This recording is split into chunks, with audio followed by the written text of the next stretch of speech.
Your nightly news begins now. Good evening, I'm Nick Kelly. Great to have you with us. Jeremy Rockcliffe is continuing to court independence tonight as he vows to make a minority parliament work. The Liberals are still searching for a guarantee of supply from at least one crossbencher in addition to the Jackie Lambie network, as Rockcliffe concedes voters have handed his party a harsh reality check.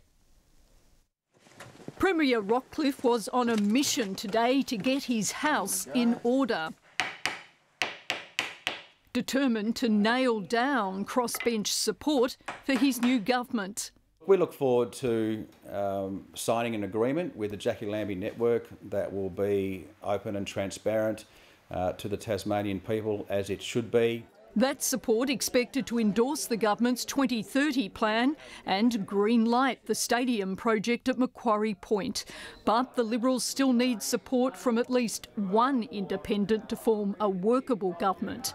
And as to which of the three independents elected to Parliament have offered that certainty remains unclear. I've met face-to-face with Christy Johnson, David O'Byrne. I had a great chat to Craig Garland yesterday afternoon, and I've got a clear indication that they wish to make the Parliament work. Labor, who've only 10 seats in the new Parliament, were on the attack, calling Premier Rockcliffe's attempts to form government nothing more than a coalition of chaos. Whether he can actually pull it together is highly, highly doubtable. I think Jeremy Rockcliffe might even be thinking about whether he should jump before he's pushed, because as we've seen this week, the knives are already out in the Liberal Party. The Greens buoyed by the strength of support for their party in having gained 3 additional seats, offering an olive branch to Premier Rockcliffe. Look, Jeremy knows he knows my number and he can phone me at any time and have a chat. I think the main thing is that we're open and we're working constructively on the mechanics of getting back into Parliament. The Premier staking his political future on his plan to pull together a cohesive government. Melinda Ogden, 7 Tasmania News. A 38-year-old man has died while diving for scallops at White Beach. Emergency services called to the boat ramp around 9:40 this morning after the Oyster Cove man was brought to the surface by a friend. He was using what's called hooker equipment, which is via a compressor, where compressed air is pumped down to the diver, and that's often connected to the diver so you can retrieve someone if they're in trouble. CPR was attempted, but he died at the scene. It's Tasmania's 4th diving-related fatality this year. Emergency services remain at the scene of a serious crash on the Tasman Highway at Areelton. Diversions are in place at the Fingerpost Road and Bringtop Road intersections as crews work to free a person trapped inside one of the vehicles. Police say there are no life-threatening injuries. Meanwhile, a driver is in hospital after losing control of their vehicle in Bridgewater late this morning, sustaining serious injuries. First responders finding the upside-down ute on Gunn Street around 11:30. Police are reminding motorists to drive safe in the wet. Jack Jumpers fans in the state's north are at risk of missing out on games next season with an ultimatum hanging over a key venue. The NBL's owner says Launceston's 35-year-old Silverdome is unfit to host games without urgent investment from the state government. Famous for their first NBL win, the Jack Jumpers are sharing the spotlight with Tasmania's tired basketball facilities. I'd like to see some other games played, but there's no facilities to do that, so right now it's just pie in the sky. I mean, these facilities that we're in here today are just not adequate enough to play an NBL game. A question mark now hanging over the future of matches at Launceston's Silverdome. Frankly, not a lot right now that does work, so we need improvement in everything from seating to lighting to hospitality. Pressure on the state government to invest before the next season rolls around. There will definitely need to be investment in the Silverdome for games to continue in the north. I'll continue working with Larry. We've had a great partnership to date, and we'll continue that partnership, and of course open to suggestions from Larry and others in terms of how we can improve infrastructure.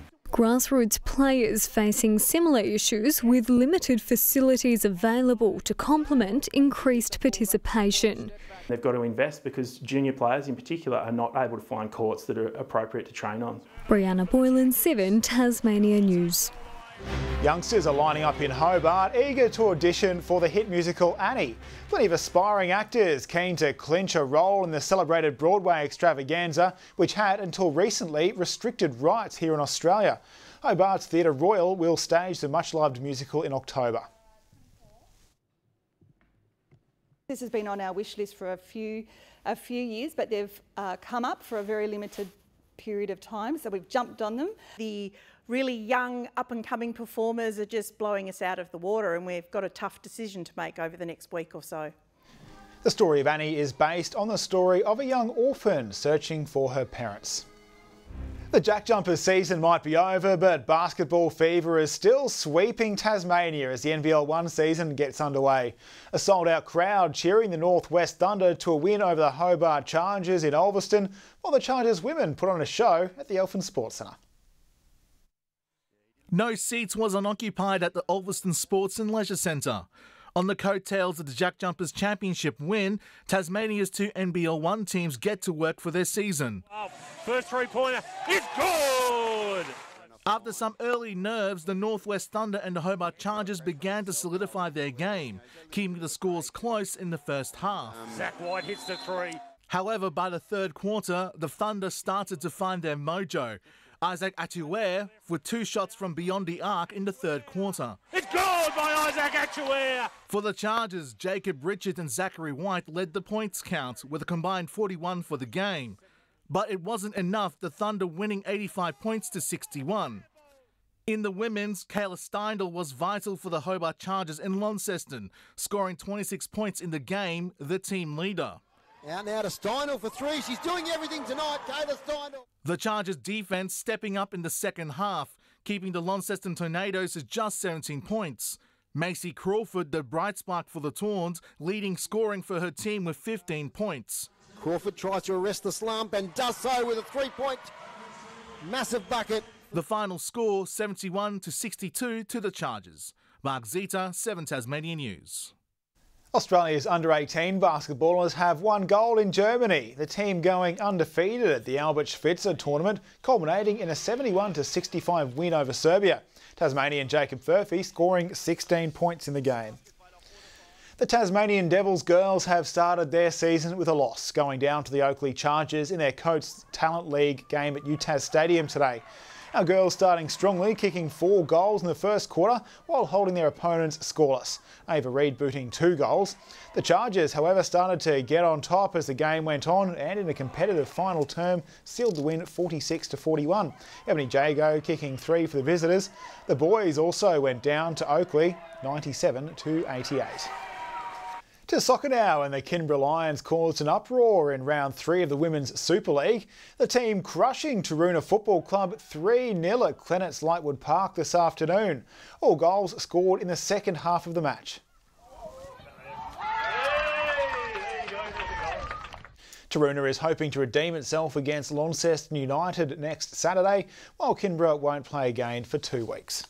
And thousands of running enthusiasts had an early start to the day participating in the Hobart Airport Marathon.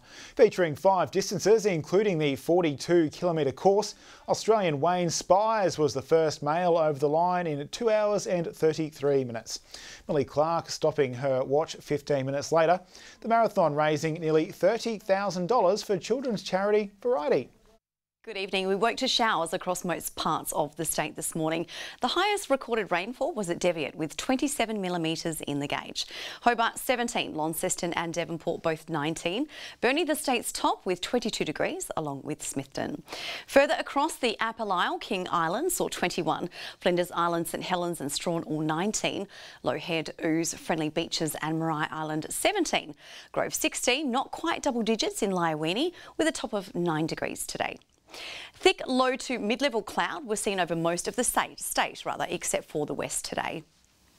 Severe tropical cyclone Olga continues off the north coast of Western Australia. The east coast has patchy low-level cloud overhead. A few thunderstorms remain about far northern Queensland. Tomorrow, a cold front will cross Tasmania and to the west coast of Victoria and to the southeast coast of South Australia. West to southwesterly winds 15 to 25 knots, reaching 30 knots at times about the south. Southwesterly swells building to 3.5 metres in the west and south. Now, a strong wind warning has been issued tomorrow for the southeast coast and the southwest coast. Remaining wet in the south tomorrow, Hobart, Dover and Ouse all sharing an expected top of 18. Partly cloudy towards the north at Launceston 20, 19 the top for Devonport and Scottsdale.